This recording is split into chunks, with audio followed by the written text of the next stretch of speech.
Selamat bertemu kembali dengan saya pada sesi ke-40 dalam uraian pembangunan sebagai pemerdekaan. Bapak Ibu sekalian, ada teman saya yang bertanya, "So what?"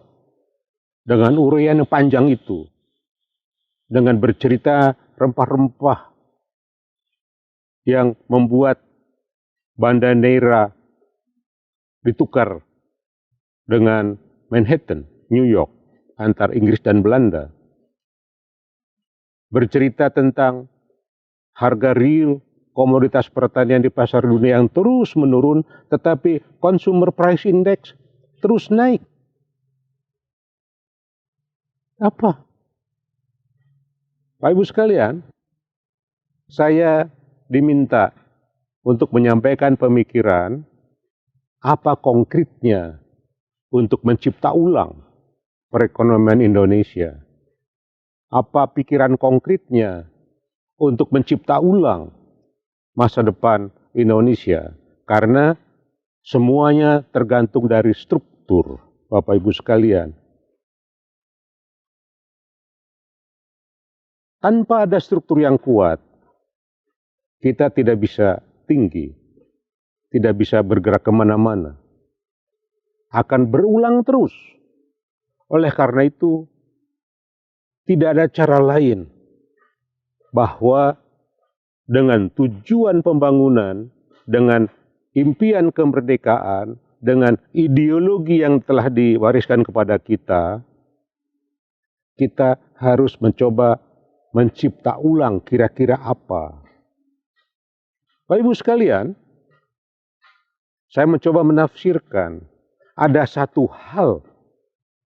Kalau istilah Bung Karno itu, membangun itu adalah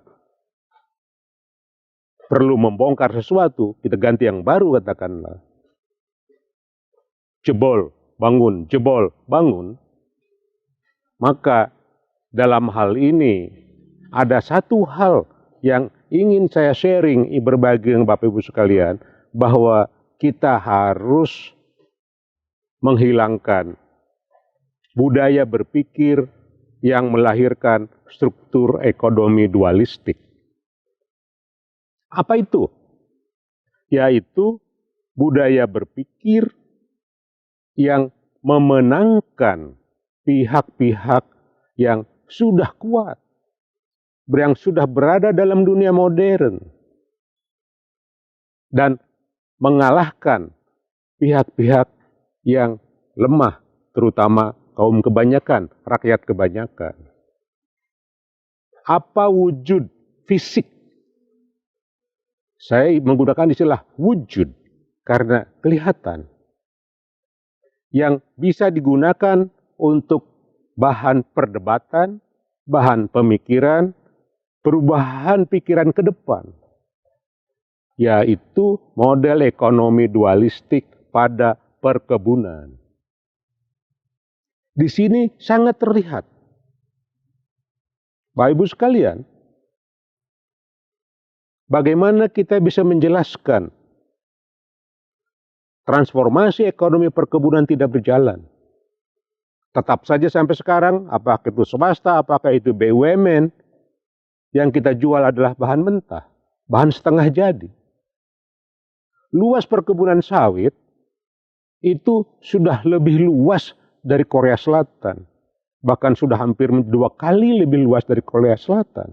Tapi kenapa pendapatan kita dari tanah ini tidak begitu banyak? Nah, struktur ekonomi dualistik menunjukkan dengan jelas kepada kita bahwa kalau untuk korporasi ada jalan yang disiapkan negara untuk mendapatkan sumber daya tanah, yaitu berupa HGU. Hutan alam dikonversi menjadi HGU, HGU-nya menjadi aset perusahaan, perusahaan kemudian bisa meminjam uang dari bank, mengagunkan aset itu, HGU itu. Sekarang, kalau saya tanya, apakah ada jalan buat para petani mendapatkan lahan? Seperti halnya Abraham Lincoln membuat Homestead Act 1862. Tidak ada. Reforma agraria sudah menjadi banyak bahan diskusi, seminar, keputusan, dan macam-macam, ya, tetapi belum setara dengan kebijakan negara memberikan HGU kepada perusahaan-perusahaan besar perkebunan, apakah itu swasta atau BUMN. Reforma agraria kita tidak setara dengan Homestead Act yang dilahirkan Abraham Lincoln 1862, berapa ratus tahun yang lalu. Inilah yang menyebabkan transformasi ekonomi kita tidak berjalan lancar akibat dari budaya berpikir kita yang masih budaya berpikir yang melahirkan model-model pemikiran ekonomi dualistik. Koperasi menjadi jawaban ini. Demikian kita bertemu kembali pada sesi ke-41 dalam uraian pembangunan pemberdekaan. Terima kasih.